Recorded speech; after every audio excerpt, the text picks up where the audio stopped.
Nashukuru kwamba leo tulikuwa tuna uzinduzi wa kitabu cha rais wetu mstaafu na awamu ya 3 ambaye ni Dr. Benjamin William Mkapa.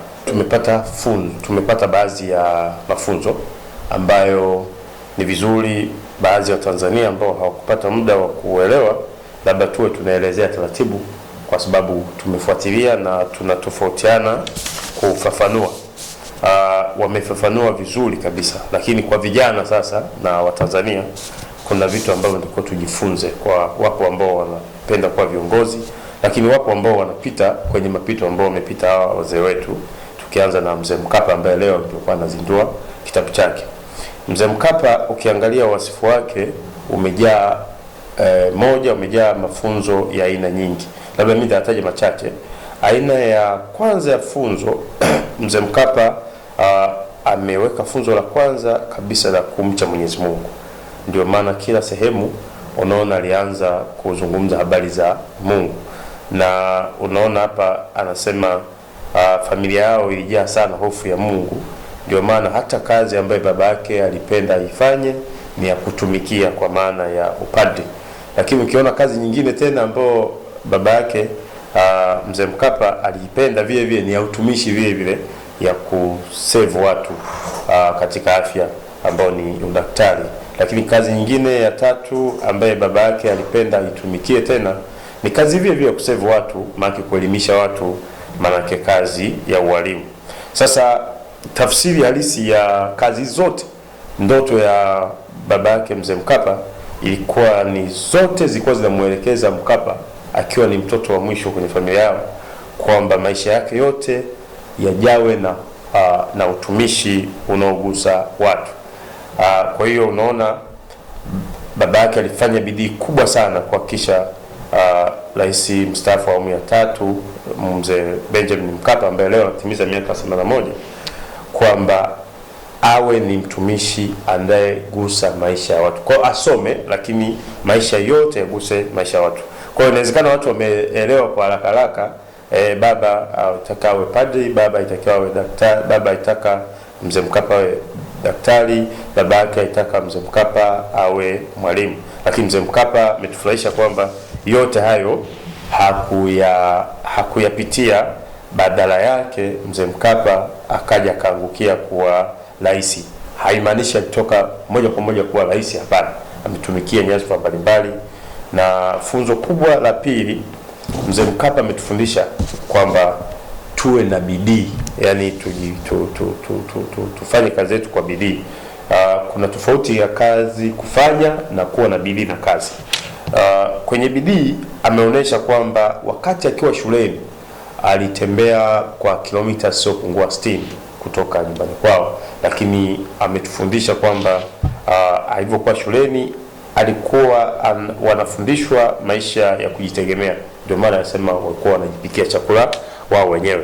Sasa tunaangalia mazingira ya leo kwa vijana wa leo, kwamba je, ni wangapi ambao wanaona kwamba haya ni fursa?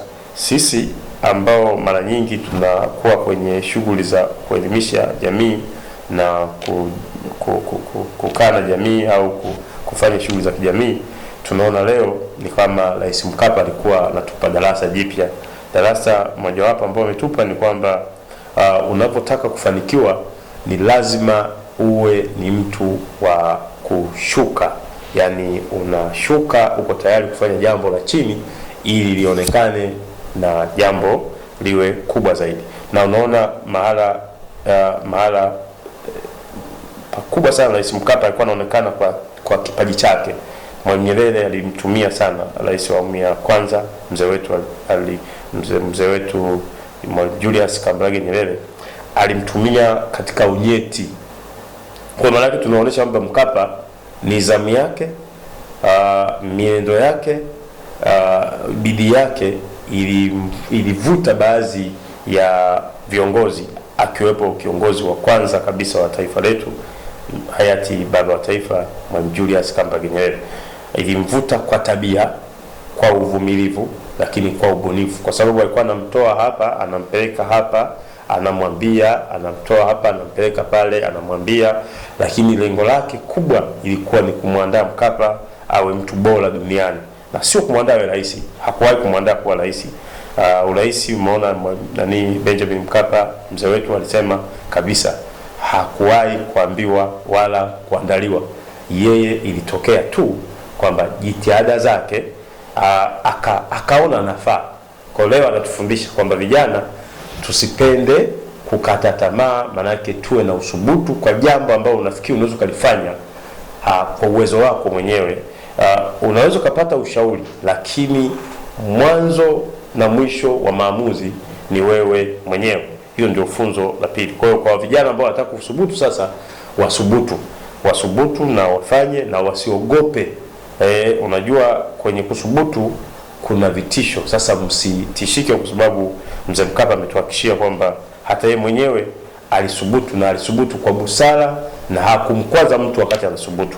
Kwa haya leo inakuwa ni somo kwa wasomi, kwa vijana ambao sio wasomi, lakini kwa Watanzania ambao wengi wetu tumepata na ugonjwa wa uoga wakati fulani, kwamba ukifanya jambo ambao anafanya jambo fulani, anafanya mtu fulani, basi wewe unaonekana uko tofauti na wenzako. Hapana, ni lazima ufanye jambo, ni lazima ushindane ili uweze kuonekana na wewe vile vile uweze kuonesha madhaifu yako na watu wayaseme madhaifu yako, na pale utakuwa umejijenga vizuri.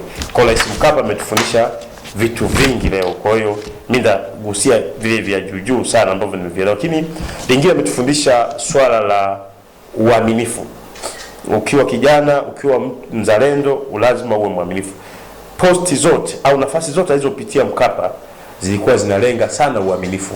Kuwa muhariri wa ofisi ya rais kunahitaji uwe mwaminifu kuanzia moyoni na mpaka kwenye matendo yako. Rais Mkapa ametuonesha, kwa sababu nafasi alizopata tu zinaonesha alikuwa ni mwaminifu. Sasa vijana wa leo au sisi ambao tunaishi kizazi cha leo, tujifunze haya machache, kwamba unapokuwa unafanya kazi kwenye taasisi au kwenye jumuiya au kwenye jambo lolote lile, lazima ufahamu unafanya kazi sio hapo mwisho. Maana yake ipo siku watatumia hizo taarifa unazofanyia kazi ziweze kukupandisha au kukushusha. Mkapa, mzee wetu Mkapa walitumia taarifa zake za sehemu mbalimbali anakokuwa anafanya, aliweza kupanda mzee wetu kwa haraka. Kwa hiyo kwa maana nyingine ni kwamba mzee Mkapa alikuwa ni muwazi, alikuwa jambo ambalo anaona leo linafaa, alikuwa anafanya kwa uadilifu, kwa hekima ya hali ya juu. Na unaona hakuna sehemu ambako alikuwa anaingiza hisia binafsi, yani maamuzi yake yalikuwa sio ya kikundi. Sasa leo tuna utofauti kidogo. Usipende maamuzi ya kikundi. Maamuzi ya kikundi hayawezi kukufikisha popote.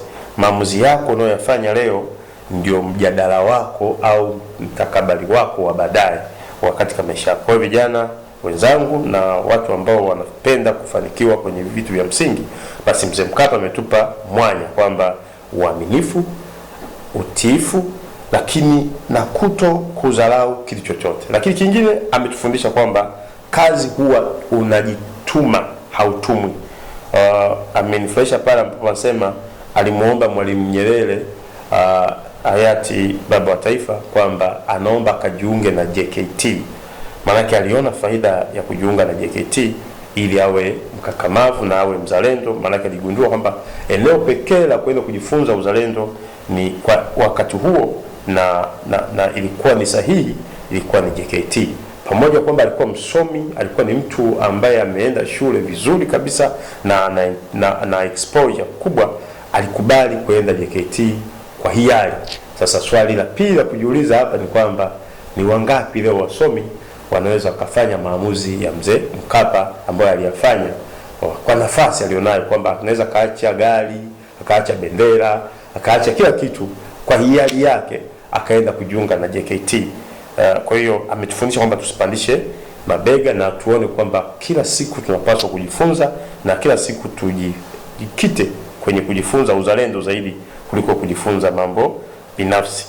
Lakini jambo lingine ambalo mzee Mkapa ametufundisha leo ni kwamba lazima kiongozi awe na mtazamo hasi na chanya. Yani manake sasa hasa awe na mtazamo chanya.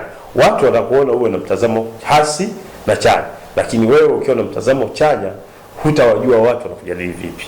Lakini jambo lingine ambalo leo wametufundisha Mzee Mkapa, ambao ni gumu sana watu wengine kulipokea, ni jambo la kujikosoa. Yani swala la kujikosoa, nafikiri hapo ndio penye shida kidogo. Watu wanapenda kumiminiwa sifa kuliko kusema makosa waliyofanya. Mzee Mkapa leo ametufundisha tuwe tunasema hata makosa tuliyofanya, kama tuliwakwaza watu, lakini kama tulifanya jambo ambalo linahisi moyo haukupenda, hata ukiliona, hata kama ukufanya wewe, lakini kwa sababu ulikuwa katika mazingira yale, basi unakuwa muungwana, unakuwa unamtanguliza Mungu mbele, na unakuwa unakiri kwamba jambo hili kwa kweli si salama na lilikosesha kabisa usingizi. Kwa hiyo kwa mfano kuna sehemu alisema niliratibu au nilikuwa na lengo la kuweka rada, lakini kumbe kuna watu walimuingiza chaka. Yani wazo lake lilikuwa zuri, lakini watu wakaingilia ile wazo lake wakalifanya tofauti na yeye alivyokuwa amewaza. Kwa hiyo wakapata mwanya wa kupata mambo yao binafsi kuliko mambo ya kitaifa. Mzee Mkapa amelizungumza, na ameizungumza kwa uwazi na kwa ujasiri wa hali ya juu. Kwa hiyo lakini ametufundisha kwamba si kila wakati unaweza kuongea. Sio kila wakati unaweza kuongea. Kuna wakati unapaswa kuongea, kuna wakati unapaswi kuongea. Leo tunajifunza kwamba TASAF ilikataliwa na viongozi wenzake.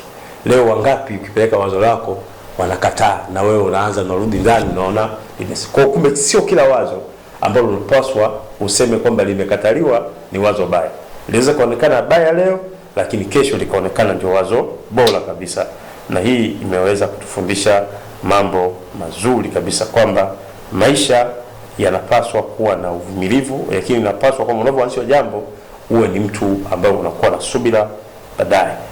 Lakini kuna jambo la mwisho, kwa nilivyoelewa, sio la mwisho sana, lakini kama nilivyoelewa kwamba maisha mazuri ya uongozi ni maisha ya mkakati, maisha yanayojali watu, maisha ambayo yanaacha alama. Mzee Mkapa ameacha alama nyingi.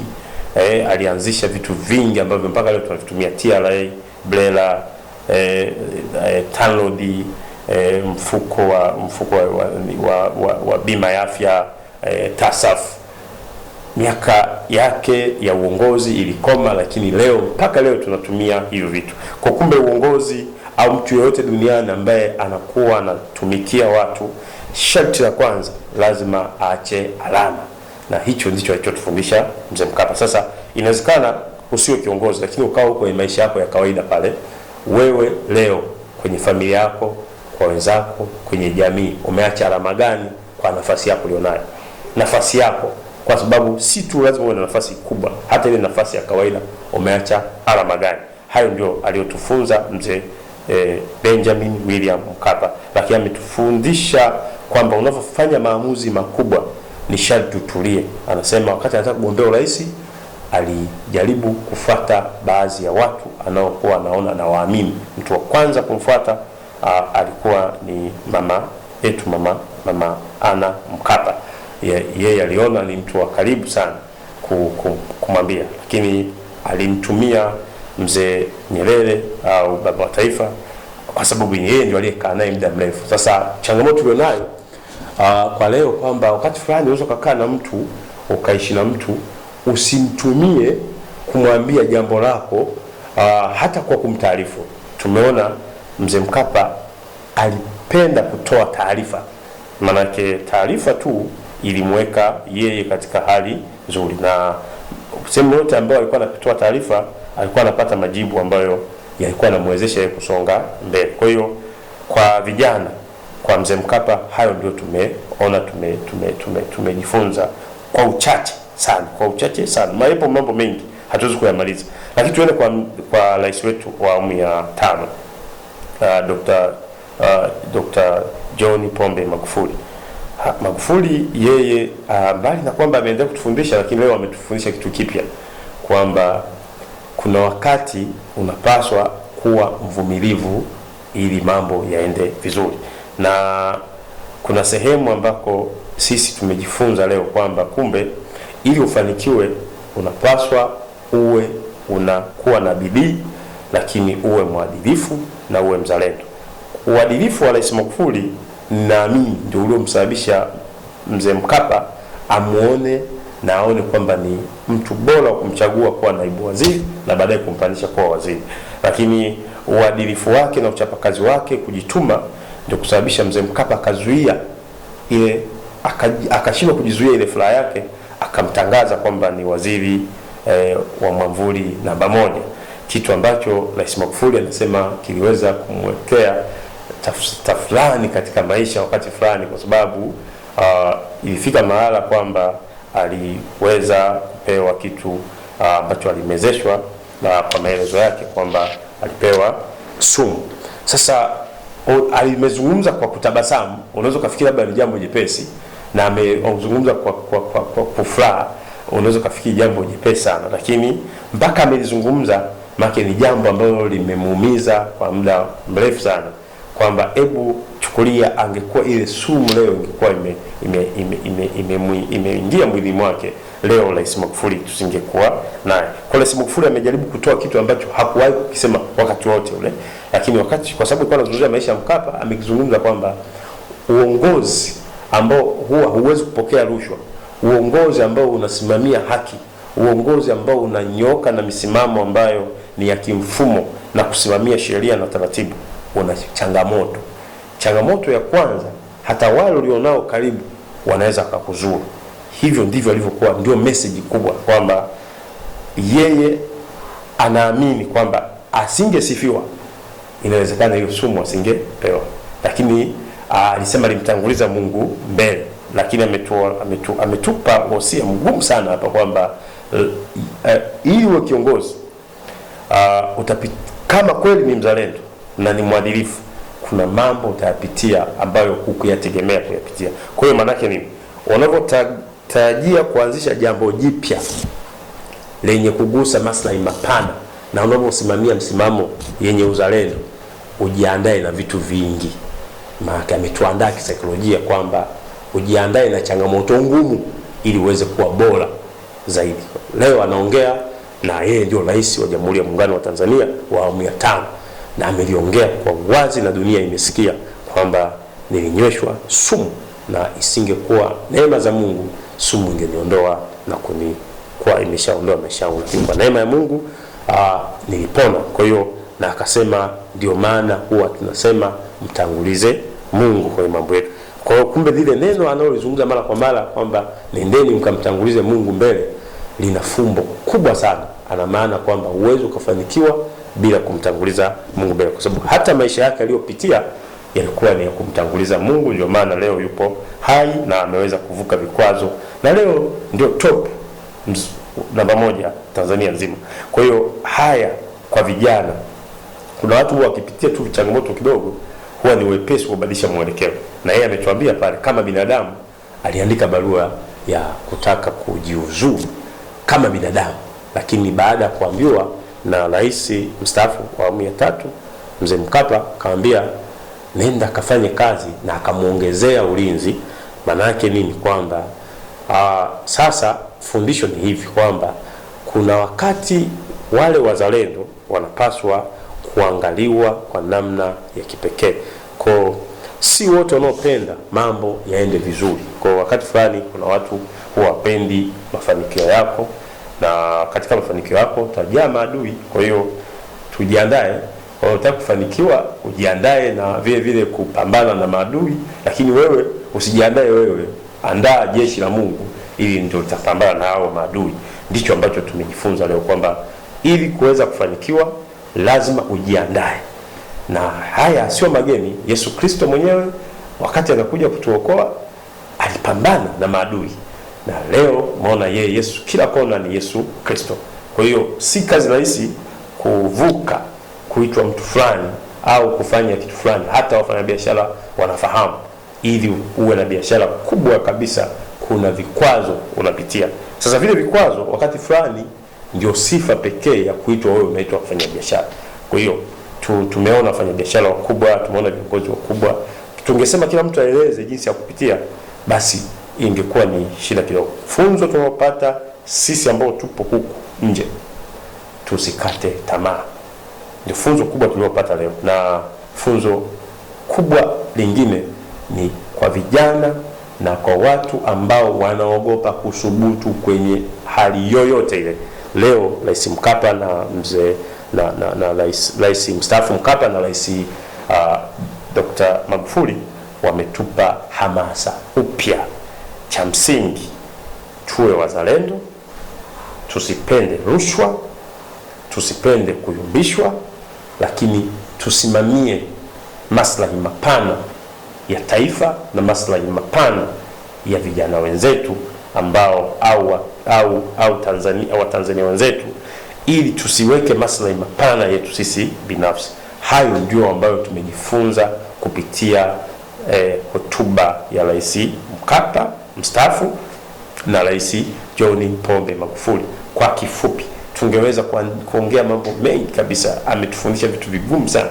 Hata wachambuzi waliokuwa wanaonogesha pale, unaona kabisa unatamani kitabu akichambue chote, lakini hawezi kuchambua chote kwa sababu tunapaswa tukakinunua. Lakini kingine tumejifunza sasa, tukasome vitu, tunasoma vitabu. Sababu kuna vitu vingine kumbe hatuvijui.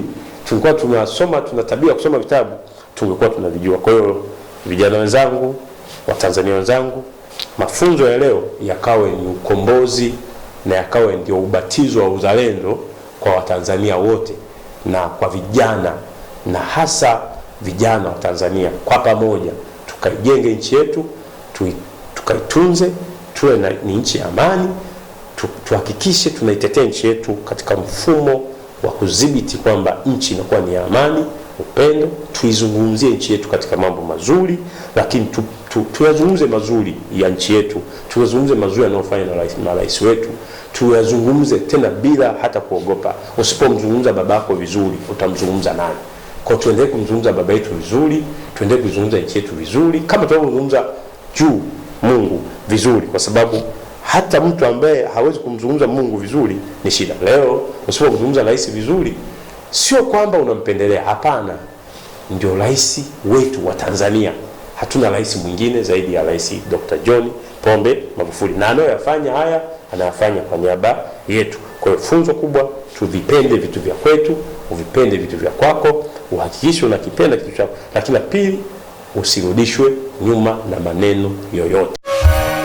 Hii ndiyo Patrick Mission High School iliyoongoza masomo ya sanaa na lugha na kutoa mwanafunzi aliyeongoza kitaifa matokeo ya kidato cha 6. Ni shule pekee mkoa wa Dar es Salaam iliyotoa wasichana 2 kwenye 10 bora masomo ya sanaa na lugha kitaifa. Sasa ni miongoni mwa shule 4 tu kutoka Dar es Salaam zilizoingia 20 bora kitaifa matokeo ya kidato cha 6 mwaka 2019. Kwa kufaulisha wanafunzi wote, inatangaza nafasi za kujiunga na kidato cha kwanza mwaka 2020 kwa shule zake za Patrick Mission High School iliyoko Mivumoni Madale na Jordan Secondary School iliyoko Kunduchi Mtongani Dar es Salaam. Tumetoa mtoto wa kwanza kitaifa bora, lakini ambao tumetoa watoto 2 katika masomo ya sanaa kwa upande wa wasichana. Tanzania inisubiri na dunia kwa ujumla.